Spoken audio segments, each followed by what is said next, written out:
Bapak Ibu yang terkasih dalam Kristus, berkah dalam, kita bertemu kembali dalam Mutiara Sabda Allah, persembahan dari Prodiakon Gereja Santa Maria Bunda Allah, Paroki Pelamongan Indah, Semarang.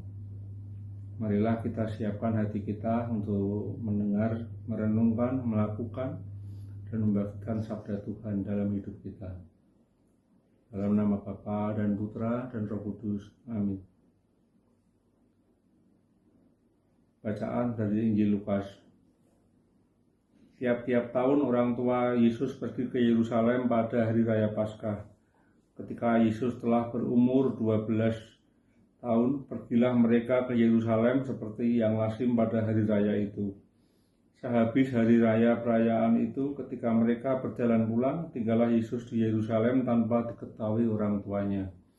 Karena mereka menyangka bahwa ia ada di antara orang-orang seperjalanan mereka. Berjalanlah mereka sehari perjalanan jauhnya, lalu mencari dia di antara kaum keluarga dan kenalan mereka. Karena mereka tidak menemukan dia, kembalilah mereka ke Yerusalem sambil terus mencari dia. Sesudah 3 hari mereka menemukan dia di dalam bait Allah. Ia sedang duduk di tengah-tengah alim ulama sambil mendengarkan mereka dan mengajukan pertanyaan-pertanyaan kepada mereka. Dan semua orang yang mendengar dia sangat heran akan kecerdasannya dan segala jawab yang diberikannya. Dan ketika orang tuanya melihat dia, tercenganglah mereka. Lalu kata ibunya kepadanya, "Nak, mengapakah engkau berbuat demikian terhadap kami? Bapamu dan aku dengan cemas mencari engkau." Jawabnya kepada mereka, "Mengapa kamu mencari aku? Tidakkah kamu tahu bahwa aku harus berada di dalam rumah Bapakku?" Tetapi mereka tidak mengerti apa yang dikatakannya kepada mereka. Lalu ia pulang bersama-sama ke Nazaret dan ia tetap hidup dalam asuhan mereka, dan ibunya menyimpan semua perkara itu dalam hatinya. Demikianlah sabda Tuhan. Terpujilah Kristus.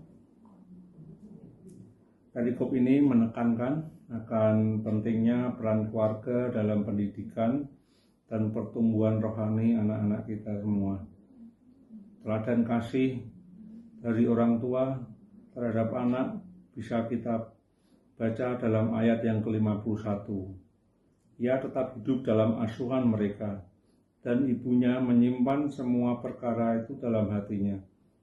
Di sini pun kita akan lebih mengerti bahwa keluarga atau gereja kecil yang kita bangun memiliki peran yang penting dalam membantu anak-anak untuk memahami dan meresapi panggilan Allah. Dalam hidup keluarga Katolik pun kita harus memberikan teladan keseimbangan antara ketaatan kepada Allah, tidak boleh mengabaikan taatan pada orang tua. Belajar terus untuk menciptakan keseimbangan ketaatan kepada Allah dan ketaatan dalam hidup bersama dalam masyarakat. Kita juga perlu memberikan bimbingan rohani pada anak-anak kita, di mana kita bisa berkumpul, kita bersama-sama membacakan firman seperti yang Tuhan telah perintahkan dalam Injil, dalam Alkitab, bahwa kita dimanapun kita berada, di saat kita melakukan apapun, kita harus mewartakan kabar baik Tuhan kepada istri, kepada anak-anak kita, sehingga anak-anak kita pun mampu meneladan kita dengan melakukan segala kebenaran firman-Nya. Firman Tuhan sangat perlu untuk dijadikan rema dalam kehidupan kita.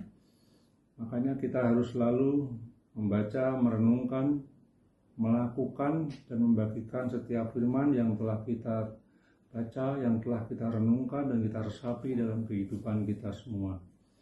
Kemuliaan pada Bapa dan Putra dan Roh Kudus, seperti pada permulaan, sekarang, selalu, dan sepanjang segala abad.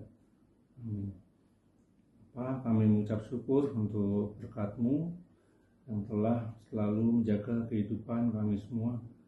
Biarlah hadir pasari kami mampu menyediakan waktu kami untuk berolah batin, untuk membaca setiap firman-Mu, dan biarlah firman-Mu boleh menjadi rema dalam kehidupan kami di saat kami gembira di saat kami susah pun kami percaya bahwa Engkau selalu ada untuk kami semua.